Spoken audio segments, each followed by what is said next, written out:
국제 앰네스티는 넉 달 전 거대한 산업으로 발전한 캄보디아 사기 범죄의 실태를 고발하는 보고서를 발표했습니다. 18개월에 걸쳐 50여 개 범죄 단지를 직접 둘러본 기록과 피해자들의 생생한 증언을 담았습니다. 거의 1년간 노예와 같은 감금 생활을 하다 건물 8층에서 뛰어내려 극적으로 탈출한 태국 청소년의 육성도 공개했습니다. ผมอยู่ชั้น 8ลงมาน่าจะประมาณลงมาชั้น 5ครับจากนั้นโดดลงปุ๊บแล้วก็ลงมาปุ๊บคางแตกครับเลือดกอกปากเลือดในนี้เต็มครับ 앰네스티는 대부분 중국 출신인 범죄단지 책임자와 캄보디아 경찰의 공모 가능성을 강하게 시사했습니다. 실제로 범죄단지의 3분의 2 이상이 경찰의 단속 이후에도 계속 운영됐다고 밝혔습니다. 구조 요청을 받은 경찰이 범죄 조직에 이 사실을 보고했다는 베트남 출신 피해자의 증언도 나왔습니다. We are convinced that the police are aware of what's happening. So that's why we are comfortable in talking about, or rather asking, why is this happening? Why is the Cambodian state allowing it to happen? 캄보디아에서 40년간 절대 권력을 누리고 있는 훈센 전 총리 일가의 연루 의혹까지 제기되고 있습니다. 미국 재무부는 지난해 말 인신매매와 온라인 사기를 이유로 훈센 전 총리의 최측근 인사가 소유한 회사를 제재했습니다. 지난 14일 미국과 영국이 새로 제재 대상에 올린 프린스 그룹과 후이온 그룹도 훈 마네트 총리와 직간접적으로 인연을 맺고 있는 것으로 알려졌습니다. 지난 7월 태국 경찰은 캄보디아 온라인 사기 수사 결과를 발표하면서 막대한 범죄 수익이 후이온 그룹으로 흘러들어갔다고 밝혔습니다. YTN 유튜관입니다. 캄보디아 등에서 사기와 인신매매 등을 벌이다 미국, 영국의 제재를 받은 캄보디아 프린스 그룹이 한국에서도 사무실을 운영한 정황이 포착됐습니다. 16일 국회 행정안전위원회 소속 국민의힘 서범수 의원실에 따르면 프린스 그룹의 부동산 계열사인 프린스 리얼 이스테이트 그룹은 홈페이지에 서울 중구 순화동에 한국 사무소가 있다고 안내 중입니다. 전화번호는 캄보디아 국가번호를 사용 중입니다. 서 의원실이 해당 사무실을 찾아가 본 결과 17층에 위치한 사무실은 공유 오피스로 프린스 그룹의 영업 여부는 확인되지 않았습니다. 또 전화번호도 통화가 되지 않았습니다. 그러나 프린스 리얼 이스테이트 그룹은 지난 5월 한국에서 전시장을 열었다고 홍보했으며 지난 8월 서울에서 갤러리 행사를 한 것으로 확인됐다고 의원실은 전했습니다. 또 2022년에는 캄보디아 한국상공회의소와도 교류를 가졌다고 의원실은 덧붙였습니다. 서 의원은 프린스 그룹의 부동산 계열사가 주로 자금 세탁에 사용된 정황이 있는 만큼 국내에서도 비슷한 일을 한 게 아닌지 수사가 필요하다고 촉구했습니다. 서 의원은 캄보디아 현지에서 국민을 구조 송환하는 것도 중요하지만 국내 범죄 커넥션을 찾아내는 일도 소홀히 해선 안 된다며 한국에서 사업을 영위하고 있다면 어떤 범죄와 연루돼 있을지 조사가 필요하다고 강조했습니다.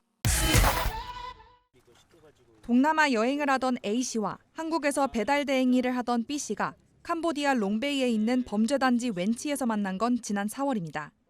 둘 다 돈을 벌 수 있다는 광고 글을 보고 캄보디아로 입국했다가 감금당했는데 다음 달 함께 보코산 범죄단지로 옮겨져 이름 대신 2호와 3호로 불렸습니다.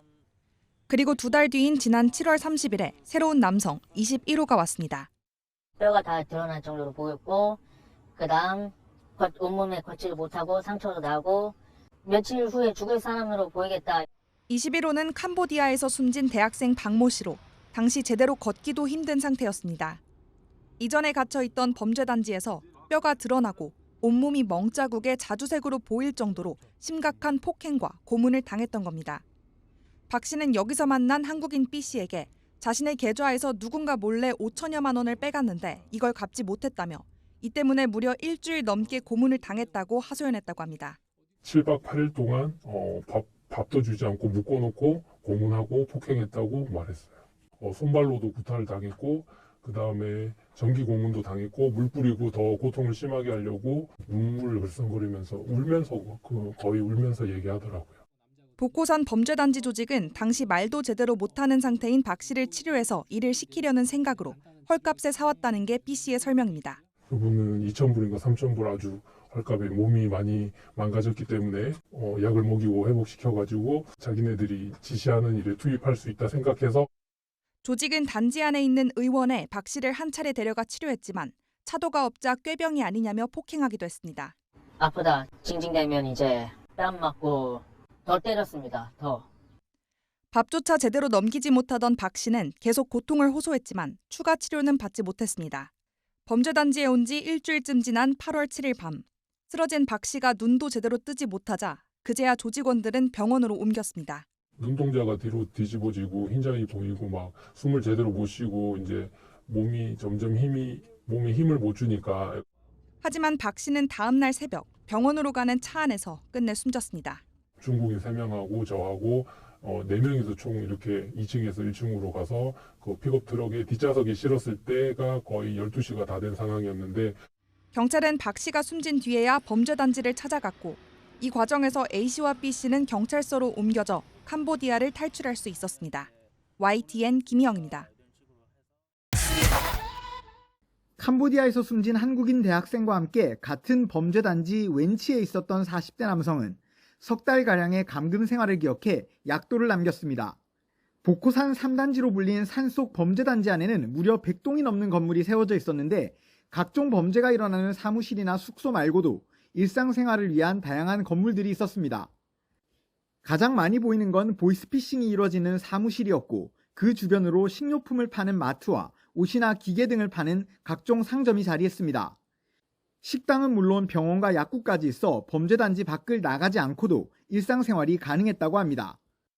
없는 게 없습니다. 그 21호라고 불렸던 청년이 의원 개념, 그냥 간단한 치료 처방만 해주는 의원도 있고요. 범죄 조직원들만 방문할 수 있는 유흥업소도 있었는데 이곳을 탈출한 남성은 심지어 매춘까지 이루어졌다고 기억했습니다. 여기에 마사지 상점과 오락실, 카지노까지 있어 외부를 나가지 않고도 장기간 생활할 수 있었다는 설명입니다. 이 같은 상점 물가는 외부보다 3배에서 5배 정도 비싼 수준으로 중국계 범죄 조직 관리자의 지시가 없이 감금된 이들이 마음대로 방문할 수는 없었습니다. 대상은 이제 중국인 불법 조직원들 대상으로 감금돼 있는 한국 사람은 못 가요. YTN 취재진을 만난 남성은 이런 범죄 단지를 조성하고 관리하는 분업화된 범죄 조직이 별도로 있었다고 말했습니다. 거대한 범죄 단지를 조성해두면 보이스피싱 등 실제 범행을 저지르는 다른 조직들이 돈을 주고 건물을 빌려 입주하는 방식이라는 겁니다. 한 달에 건물 한 개당 15,000달러를 내고 들어온답니다. 돈을 또 지불하면 원하는 인터넷 통신 환경도 다 만들어주고요. 단지를 관리하는 조직들은 마을 전체를 담벼락으로 둘러치고 무장 조직원을 통해 감시했는데 탈출을 시도하다 잡히면 처절한 응징이 이뤄졌습니다. 각종 범죄를 위해 만들어진 마을인 범죄단지 웬치는 캄보디아에 적어도 수십 곳이 있는 것으로 알려졌습니다. YTN 양동훈입니다. 지금 이 뉴스입니다. 캄보디아 문제가 심각해지면서 그룹 빅뱅의 멤버였던 승리에 과거 캄보디아 영상이 떠오르고 있는데요. 무슨 말을 했는지 먼저 들어보겠습니다.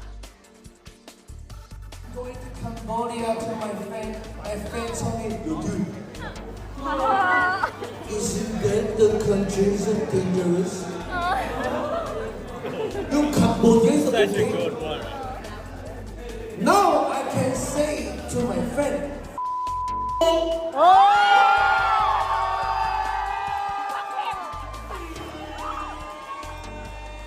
And I said, and try to come here and see what English, what happened in Cambodia.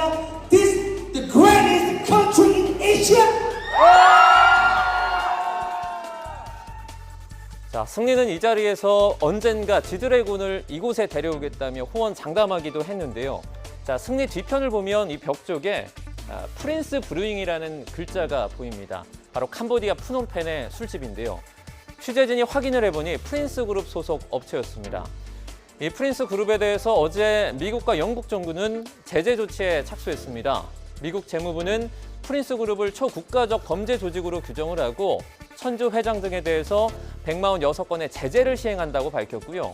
영국 정부는 그동안 런던 부동산 시장에 투자를 해온 이들 기업의 사업체와 부동산을 동결시켰습니다.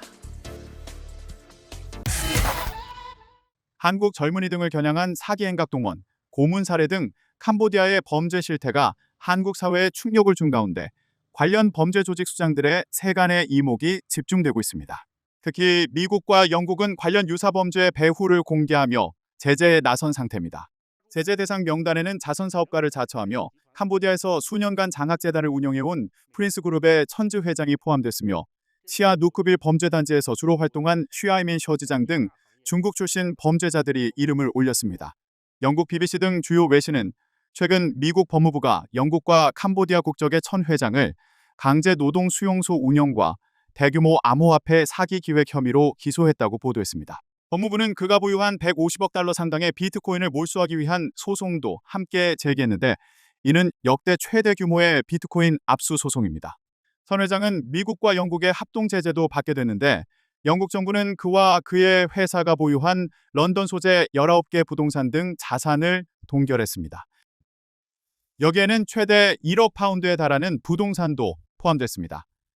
선 회장이 운영하는 프린스 그룹은 캄보디아에서 부동산 개발, 금융, 관광, 물류, 식음료 등 사업을 전개하는 업체입니다. 중국 푸젠성 출신의 천 회장은 1987년생의 청년 사업가로 캄보디아에서 이름이 알려진 인물입니다. 꾸준히 현지 정계에서 발을 넓히던 그는 훈센 캄보디아 전 총리의 정치 고문으로도 임명돼 활동한 것으로 알려졌습니다. 프린스 그룹 홈페이지에 따르면 이 회사는 캄보디아 교육 및 체육 관련 정부 부처와 협력해 현지에서 다양한 장학 프로그램을 전개해 지난 4월 비즈니스계의 오스카로 불리는 스티비 어워드를 수상하기도 했습니다.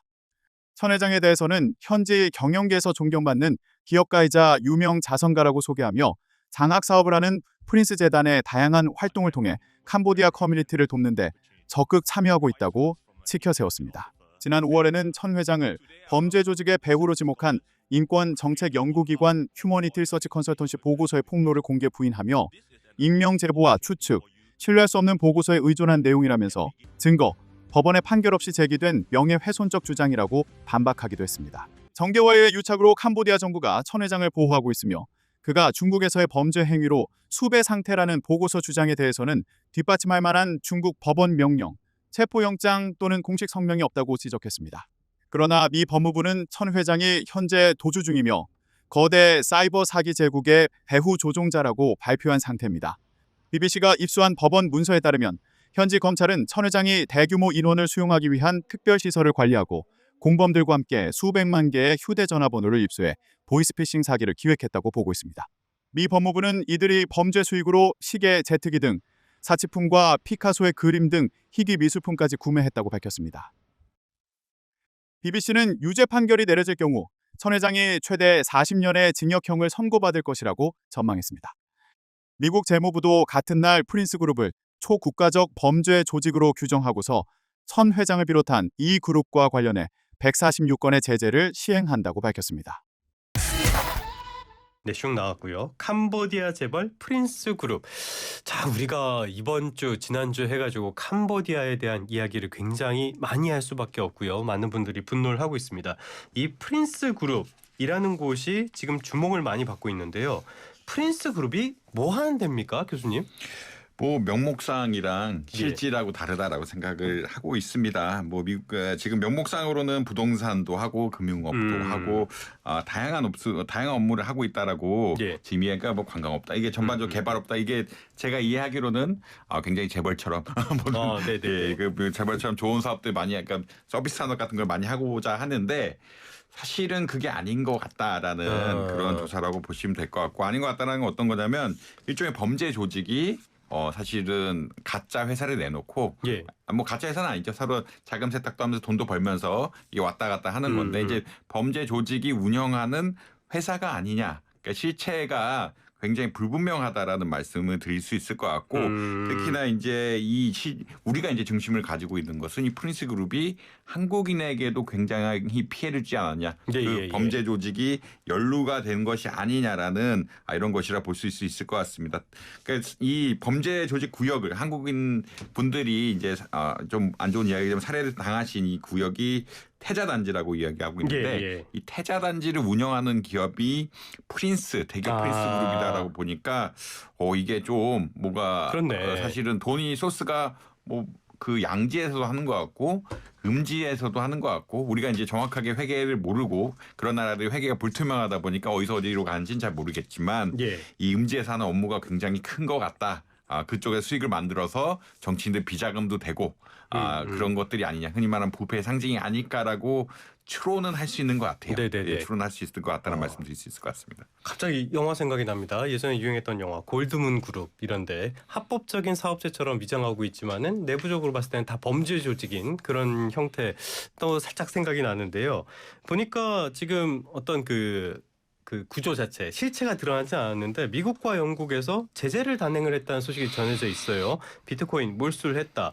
이런 걸 보면은 어떤 확실한 근거가 있긴 있나 보죠.